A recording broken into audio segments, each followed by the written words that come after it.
51 শক্তিপীঠের একটি হলো এই তারাপীঠ, যেটাকে আমরা তন্ত্র সাধনার পীঠস্থানও বলে থাকি। তো এই তারাপীঠ ভ্রমণের সংক্ষিপ্ত একটা ধারণা আপনাদের সামনে তুলে ধরলাম। তো এখানে আসার জন্য হাওড়া থেকে বিকেলে 4টা থেকে 4:30 ট্রেন ধরুন আর চলে আসুন রামপুরহাট স্টেশনে 9টা থেকে 10টার মধ্যে। এখানে স্টেশনের বাইরে থেকে অটো বা টোটো ধরে প্রায় 9.5 কিলোমিটার দূরে তারামা সরণিতে এসে নামুন। তারপর এখানে একটা বাড়ি ভাড়া করে নিন। অটো থেকে নামলেই বহু দালাল দেখতে পাবেন, তাদের সঙ্গে দামাদামি করে বাড়ি দেখে 500 থেকে 700 টাকার মধ্যে একটা রুম ভাড়া করে নিন। এগুলো করতে 11টা থেকে 11:30 বেজে যাবে রাত্রিতে। তারপর রাত্রিটা একটু বিশ্রাম করুন। ভোরবেলা 4টার দিকে উঠে স্নান পর্ব সেরে নিন। তারপর 5টা 5:30টার মধ্যে মন্দিরে লাইন দিয়ে দিন। আর লাইনে একটু দাঁড়িয়ে এগিয়ে গেলেই দেখতে পাবেন মোবাইল রাখা বা ক্যামেরা রাখার জায়গা, ওগুলোতে ক্যামেরা রেখে দিয়ে তারপরে মন্দিরে প্রবেশ করতে হবে।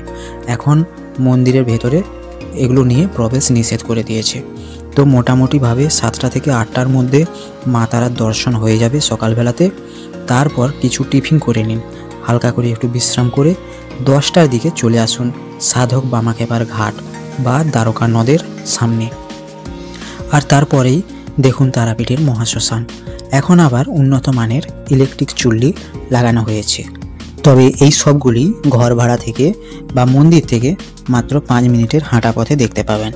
এরপরেই শ্মশানের সামনে বা মন্দিরের মধ্যেই দুপুরের প্রসাদ খেয়ে নিন বিনামূল্যে। তারপর একটু বিশ্রাম করুন। 2টা থেকে 3টার মধ্যে দুপুরবেলা বেরিয়ে পড়ুন সাইট সিন করতে। আর ঘুরে দেখুন এই 7টি জায়গা: জগন্নাথ মন্দির, বাঁকারায়ের মন্দির, ইস্কন মন্দির, নিতাই বাড়ি, গৌড়ীয় মঠ, হাটুগাড়া মন্দির, পঞ্চপাণ্ডবতলা। আর টাইম থাকলে অটলা গ্রাম তথা বামাখ্যাপার জন্মস্থান ঘুরে দেখুন। আর এগুলো করতে আপনাদের 6টা থেকে 7টা সন্ধেবেলাতে। আর তারপরেই লাস্ট ট্রেন 10:30টার ধরুন আর ফিরে আসুন হাওড়াতে। তারপর যে যাচ্ছে তার বাড়ি। তো তারা মায়ের ভক্তরা অবশ্যই জয় মা তারা কমেন্টে